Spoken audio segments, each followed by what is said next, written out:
El día de mañana es un día muy especial para la sociedad argentina. Mañana se cumplen 50 años del comienzo de la dictadura militar que asoló el país entre 1976 y 1983.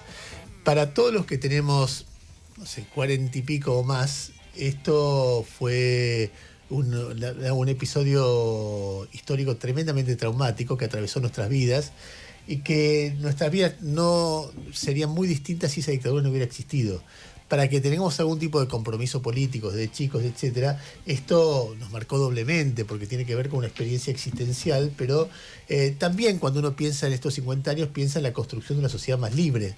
A ver, una sociedad que entendió que torturar está mal, semejante cosa tan elemental, que desaparecer gente está mal, que robar niños está mal, que tirar cadáveres al mar o gente adormecida al mar para que se muera y se ahogue es horrible, que la libertad es importante.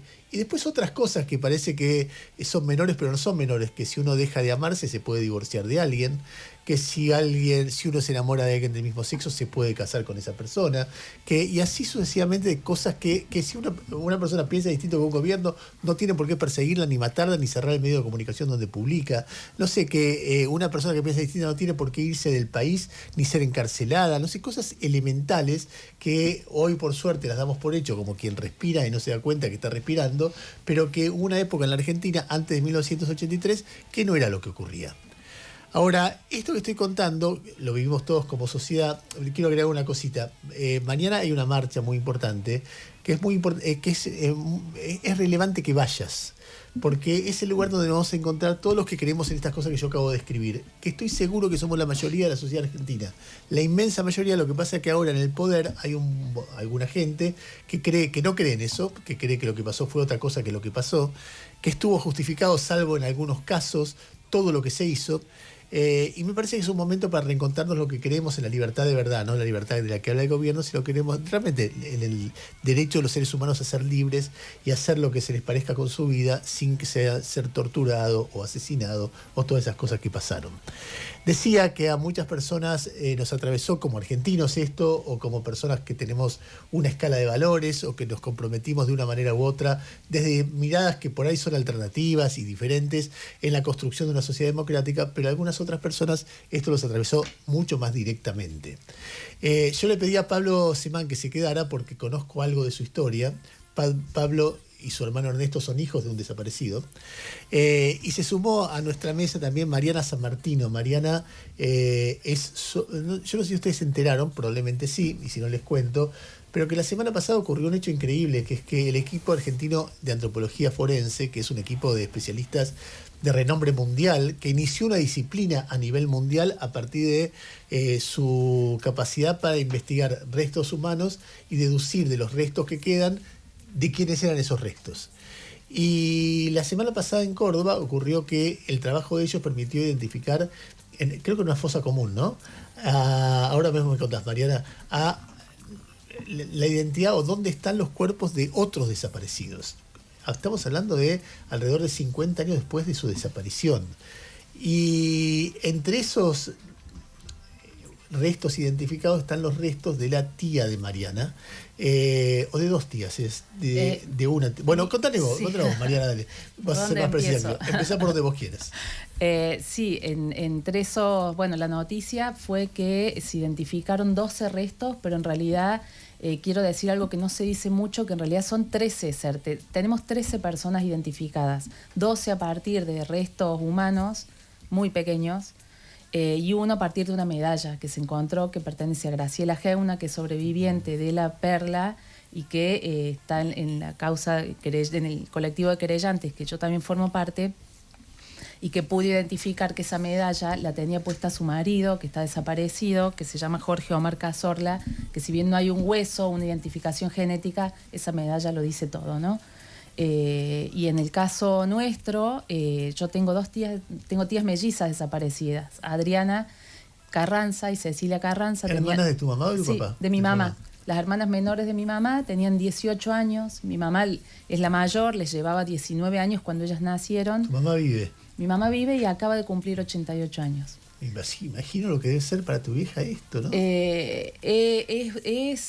Sí, para mi vieja es lo que ella dice, más allá de, bueno, lo movilizante, el poder contar ya con una certeza material del destino de mis tías, si bien estamos hablando de un diente en el caso de mis tías, lo que permitió identificar y dar como certeza a partir del banco de datos. A partir de que en un pedazo de tierra aparecieron algunos restos, apareció un diente. Claro, sí. Y de ese diente vos deducís de quién era ese diente. Sí, se cruza con, digamos, para eso las personas que tienen familiares desaparecidos tienen que ir a dar sangre para que quede en el banco de datos genéticos. Hay mucha gente que lo ha hecho, pero hay restos que no pudieron ser identificados porque no dan un resultado positivo al ser cotejados con el banco de datos genéticos. Entonces, por ahora esos son los resultados que hay, estas 12 personas a partir de la cuestión de restos humanos, la medalla Jorge a partir de la medalla, pero hay todavía muchos más restos por identificar. Y una cosa que me parece re importante, no es una fosa común, es un lugar donde removido por los mismos militares que un buen día decidieron hacer desaparecer otra vez a quienes ya habían desaparecido, remover los cuerpos con palas mecánicas, se los llevaron a otros lados para intentar borrar tremenda evidencia, y la evidencia quedó en forma de pedacitos muy pequeñitos. El trabajo del equipo de antropología forense es triplemente gigante por esto. No estás con un cuerpo entero, son cositas chiquititas. Pero espera, de nuevo, ¿el lugar cuál es? ¿Eso queda en donde estaba la perla? Queda dentro del mismo predio de la perla. Se llama la Loma del Torito, el lugar puntual que se pudo identificar por trabajo de un geólogo de Sagripanti, de la Universidad Nacional de Río Cuarto, que detectó que mirando las imágenes aéreas de la zona, dijo, bueno, acá hubo un movimiento de tierra no natural, reciente. ¿De hace poco? El movimiento de tierra no, de aquellas épocas, por lo que entiendo del mismo 78. Se supone que en ese lugar había cadáveres, sí, los removieron, los llevaron a otros lados, sí, y quedaron restos. Sí. Y en base a esos restos identificaron la mierda. Y contanos qué te pasa a vos. A mí me pasa todo junto. Me pasa que a veces tengo que frenar y decir, ¿esto es verdad o lo soñé? O sea, como reforzar que es verdad lo que está pasando. Me llamaron al teléfono fijo a mí, del juzgado, solo porque creo que soy la única de la familia que tiene todavía teléfono fijo, para dar, bueno, la noticia que teníamos que ir a notificarnos de avances en la causa. Y en ese momento mi cuerpo me acusó recibo de cosas que nunca había sentido, me pasaron cosas que nunca me habían pasado, de temblores, de hormigueos. Y después son los sentimientos totalmente encontrados, es todo junto, o sea, como han dicho, es puros oxímorons, son amargas alegrías, alivio, un triste alivio, y una confusión enorme, y acá esto es apenas un paso más que contundente para seguir, hay que seguir buscando, y la Loma del Torito va a seguir dando un montón de resultados, porque si con una sola campaña que hubo se pudieron colectar más de 900 restos, de los cuales apenas una muestra fue analizada. O sea, todavía hay restos de la campaña del año pasado que queda analizar. ¿Qué pasa cuando de repente, porque hay mucho escrito sobre la necesidad de los seres humanos de enterrar a sus muertos, y que el cuerpo no esté, que los efectos que tiene ese silencio o esa ausencia? ¿En algún lugar sentís que es reparador? Sí, porque sobre todo pensando en la reacción de mi mamá, por ejemplo, que bueno, como dijiste, cumplió 88 años ahora. De los 8 hermanos que quedan vivos 3. Mi mamá la mayor y una tía y un tío. Y la reacción de mi mamá, después de la primera conmoción y el primer llanto y el primer para que estoy confundida. Claro, porque te tendrías que alegrar porque apareció tu hermana, pero no te alegrás porque comprobás que no es que apareció, sino que apareció un resto. Es como loco, ¿no? Es loco, y nunca vamos a saber cuál de las dos es ese diente. Porque el ADN es idéntico. Porque son eran mellizas. Sí, si aparece otro resto, yo eso es algo que creía que no, pero después me informé. Si aparece otro resto que da con el ADN de las mellizas, sí se va a poder identificar si es de la misma o de otra. ¿Y por qué se supone que estuvieron las dos?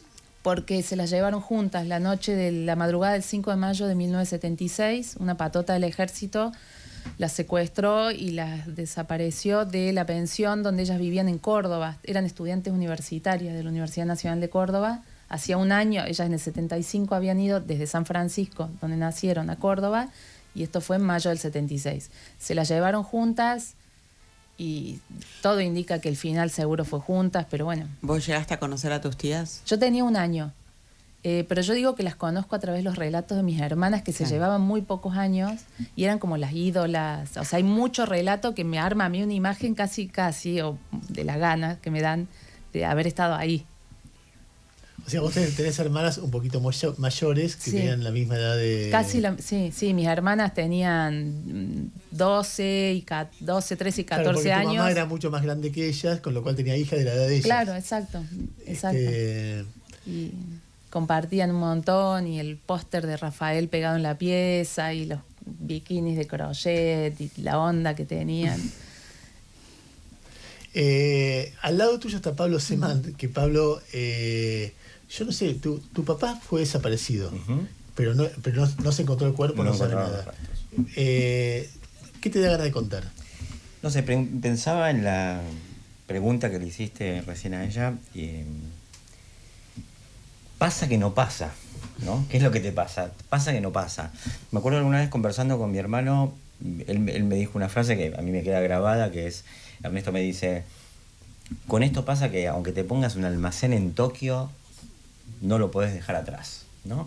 Tu hermano es profesor en Noruega. Claro, pero falta para un boliche en Tokio. Creo que eso es lo que pasa y que es tremendo. Yo además te escucho, yo viví en Córdoba hasta el 76 y particularmente me emociona muchísimo escuchar tonadas cordobesas.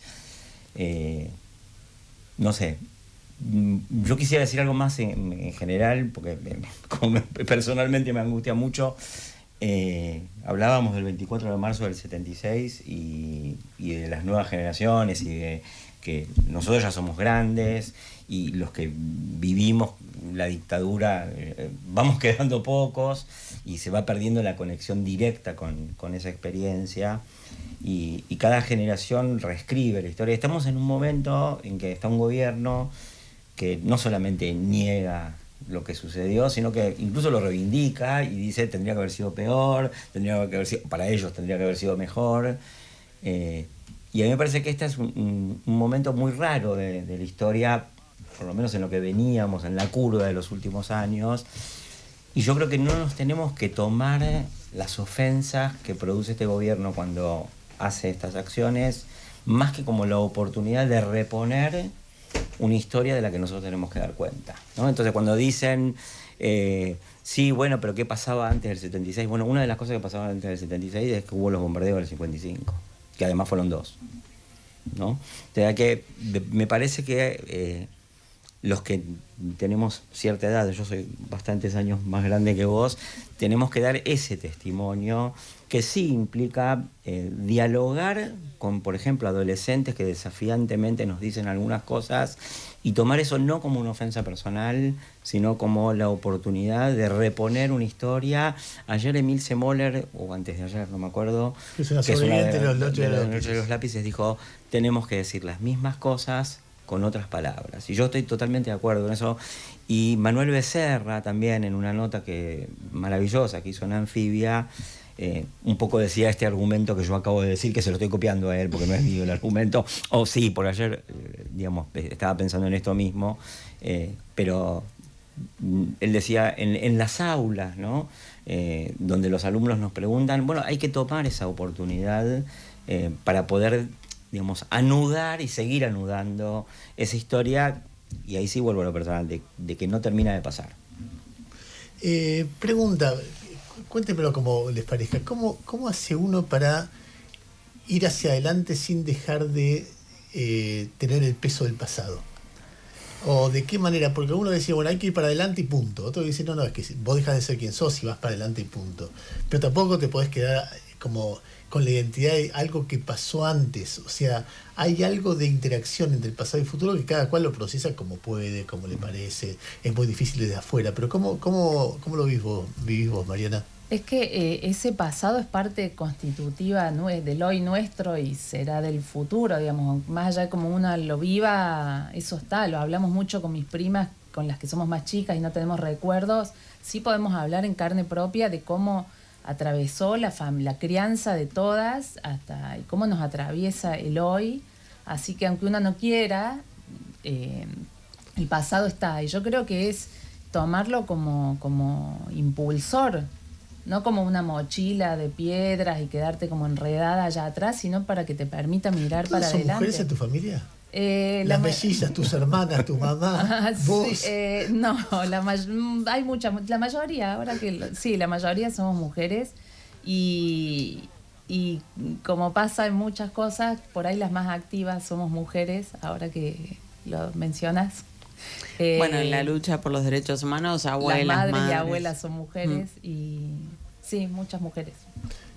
Mira, hay una cosa que empiezo por una anécdota que no es personal, bueno, es personal, pero no de mi situación, que es una vez yo iba por Campo de Mayo con un remisero que en ese momento, en 2000, tenía 19 años, o sea, no había conocido personalmente a la dictadura, y el pibe dice, no, por aquí me da mucho miedo pasar porque hicieron tantas cosas horribles con tantas personas. Esa era su definición de lo que había pasado y yo me quedé charlando con él, me di cuenta que él estaba pensando en almas en pena, ¿no?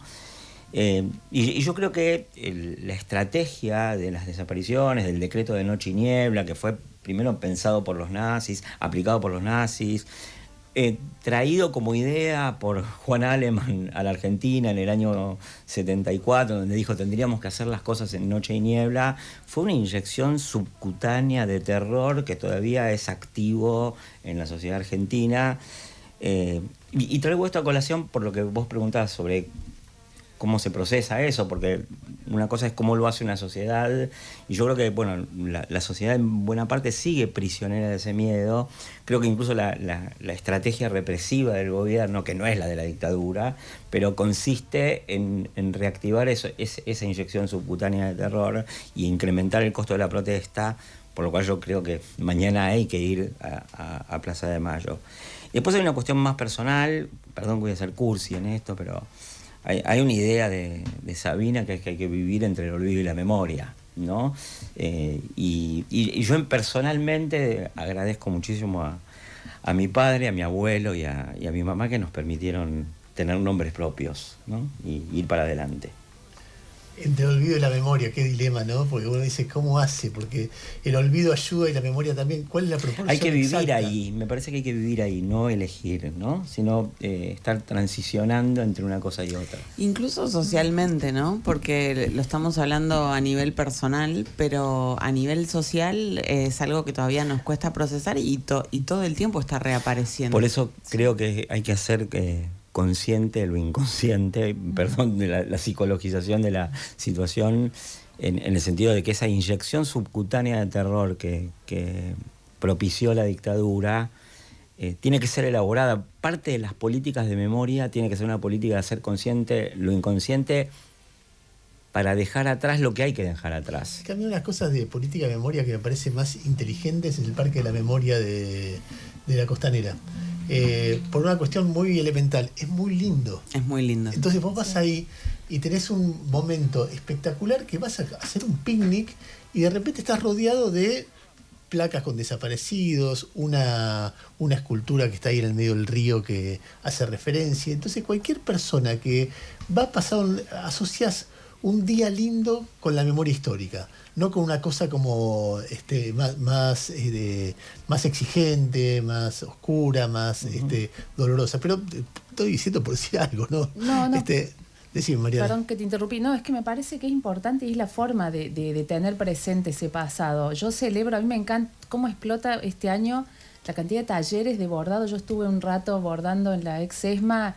Ese momento de encuentros, de risas, hay muchas personas bordando desde hace muchas semanas los nombres de todos los desaparecidos como una manera de, justamente juntarse y resignificar lo que es lo que va a ser mañana el Día por la Memoria. Me hiciste pensar con esto una cosa que nunca había pensado, se me ocurre acá, que yo ahí sí es una anécdota personal. En el año 2008 un amigo mío se enteró de que mi padre era uno de los desaparecidos, un pibe muy joven, y me dijo una cosa que en ese momento a mí me ofendió muchísimo, que es, decía, uy, qué buena onda. Y yo dije, No, o sea, no.